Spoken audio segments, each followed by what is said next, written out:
Good morning, children. Today we are going to do the questions and answers of the lesson Mother's Day. I hope you have read that lesson, a beautiful story. Yes. So now we move on to the questions and answers. What picture of Mrs. Pearson do you form in the opening of the play and why? Let's have a look at the answer. Points are given here. Okay. Based on these points, you have to develop your answer. So, devoted housewife. Mrs. Pearson was a devoted housewife. She was docile, meek. She would listen to whatever her family members would tell her to do. Servile attitude. She was very humble, but the behavior of the members of her family towards her was not at all good, and that made her so unhappy. Mrs. Pearson in her 40s is a devoted housewife who does her duties with utmost sincerity and dedication. Yes, she does all her duties with sincerity and dedication. She does not grumble that she is being exploited and neglected by her husband and children. She adopts a very docile and servile attitude and takes everything for granted. Lacking the quality of assertion, she does not show any signs of protest. It is only afterwards that she protests on the advice of Mrs. Fitzgerald. What, according to Mrs. Fitzgerald, is the cause of Mrs. Pearson's misery? What is the cause of Mrs. Pearson's suffering? Let's have a look at the answer, the points. Life of total subjugation, over-pampered children, bombarded with orders. Yes, she was always bombarded with orders. She had no time to take rest. Mrs. Fitzgerald feels that Mrs. Pearson leads a life of total subjugation. She is responsible for spoiling her children and husband as she gives in to their demands. Her status in the house is just like that of a servant who is constantly bombarded with orders. She stays at home every night while her husband and children go out to have fun. See, children and husband go out, enjoy. But what about Mrs. Pearson? All the time she is at home. No enjoyment for her. Describe George's attitude towards his life. Serious-minded, pompous, he shows off too much. Butt of ridicule. Carelessly indifferent. He is so indifferent to his wife. George is serious-minded but is rather pompous. He is the butt of ridicule for people in the club. People make fun of him. Who? George. Who take vicarious pleasure in calling him Pompey Ompy Pearson. He is heavy and sluggish in his movement, very slow. His main ego gets terribly hurt when he comes to know that his wife had not kept tea ready for him. Carelessly indifferent in his attitude, he is always at the club and does not spend any time with his wife and wants her to be always at his beck and call. Whatever he tells her, she should obey. What final advice does Mrs. Fitzgerald give to Mrs. Pearson after her personality changes to its former self? What advice does she give? Wants Pearson to be assertive, coaxes Pearson to become tough. She somehow convinces her to become tough. Mrs. Fitzgerald is a very understanding woman who can delve deep into the psyche of an individual, the mind. She can go deep into her mind. She knows it very that Mrs. Pearson is very mild and submissive. Therefore, she is apprehensive that Mrs. Pearson would be very apologetic about the way she asserted herself during the transformation of her personality. So, Mrs. Fitzgerald had that fear in her mind. Mrs. Fitzgerald knew for sure that she would revert back to her former self and become meek and once again meek, submissive. She does not want Mrs. Pearson to get exploited again and coaxes her. She somehow convinces her to become tough with her family and voice her grudges, and maybe she succeeds in that.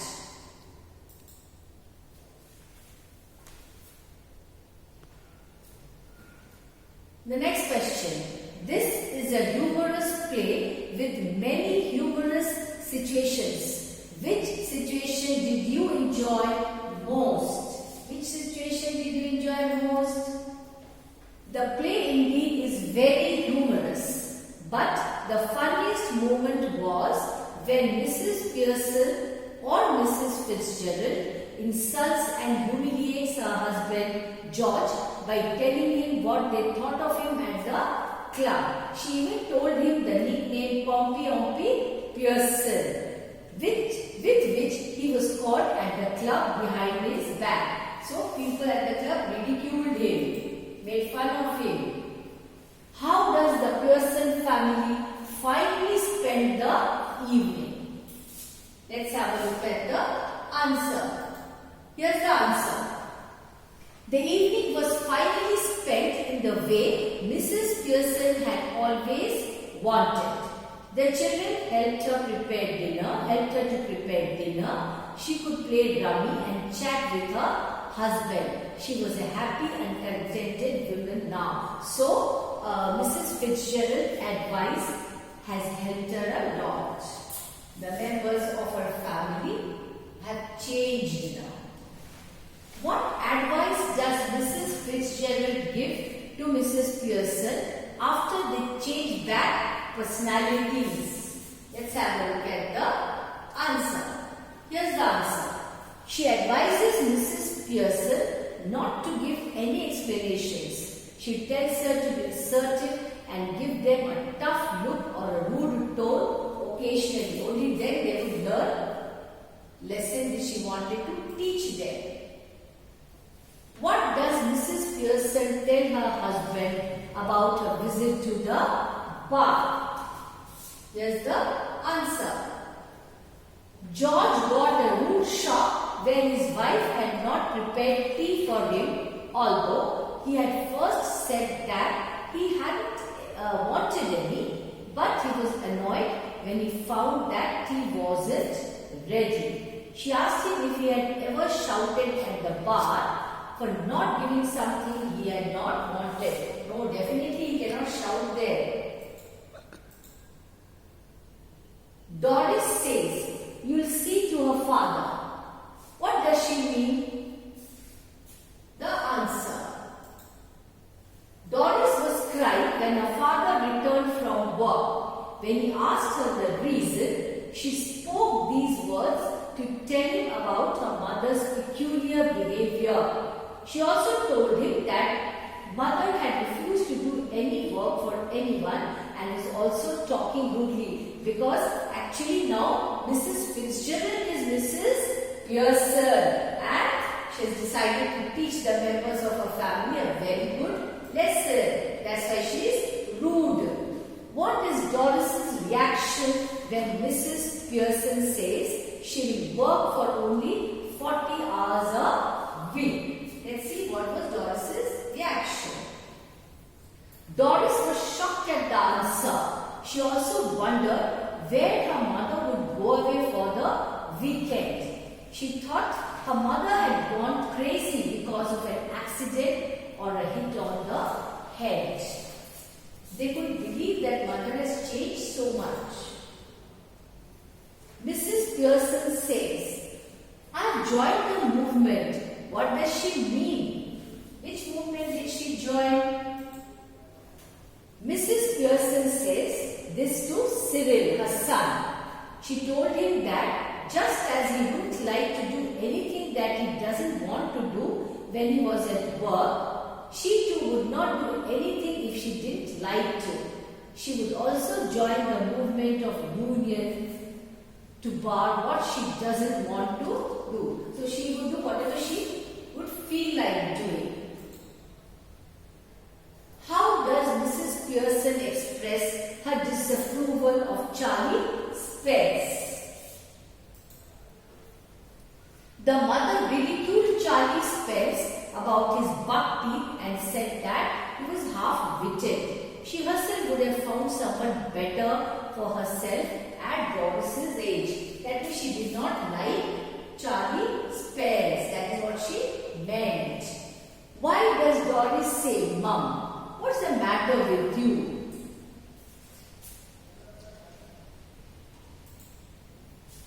Doris returns home to find that the mother has not got the tea ready. Her clothes are not ironed. The shock comes when the mother tells her to iron her dress herself, as she was planning to go to Clarendon for a meal.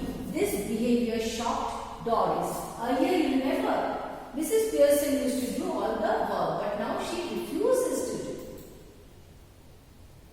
What advice does Mrs. Fitzgerald give Mrs. Pearson regarding being the boss in her family? Mrs. Fitzgerald tells Pearson to become the mistress of her own house. That is the boss of the house. She should not allow herself to be dominated by others. Her family should learn to treat her with respect. How does the end of the play justify the title? Mrs. Pearson, being a weak person, was taken for granted by her family. They dominated her a lot and did not care for her feelings. But in the end, she whines when Mrs. Fitzgerald takes over for some time and is able to get the respect that Mrs. Pearson deserves. She has a day. That is why the title Mother's Day has been given to the story. Because that day was solely hers and she was able to teach the family members a very good lesson. They all started respecting Mrs. Pearson. What do Doris and Cyril think about their mother's sudden change in the behavior? Both Doris and Cyril are utterly confused and bewildered at their mother's strange behavior, because earlier she did not behave in this manner. They had never seen her smoking, drinking, playing cards and speaking in such a strange and sarcastic manner. She was too polite earlier. They think that she has hurt her head and is suffering from a concussion. Something has gone wrong because of some accident. But actually not so. What plans does Mrs. Pearson have about her work in the future? Let's have a look at the answer. Here's the answer. Mrs. Pearson declares that she had joined a mother's movement. She had decided to work for only 40 hours a week, like workers in their places of work. She would even go out on weekends to amuse herself and take a break from the family. Who is Charlie Spears? How does Mrs. Pearson talk about him to Doris?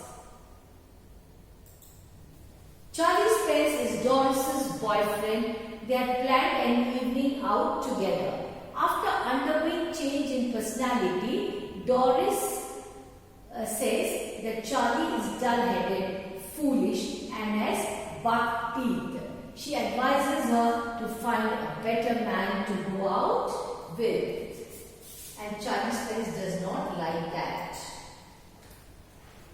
How does Mrs. Fitzgerald plan to show the Pearsons their places? The answer. Mrs. Fitzgerald had learned some magic during her few years' stay in the East.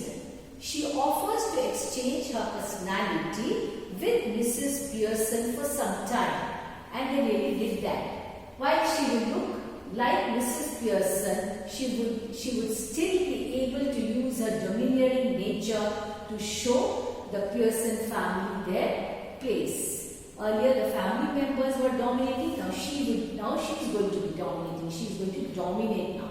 This plan was a temporary arrangement. I told you just to teach them a lesson.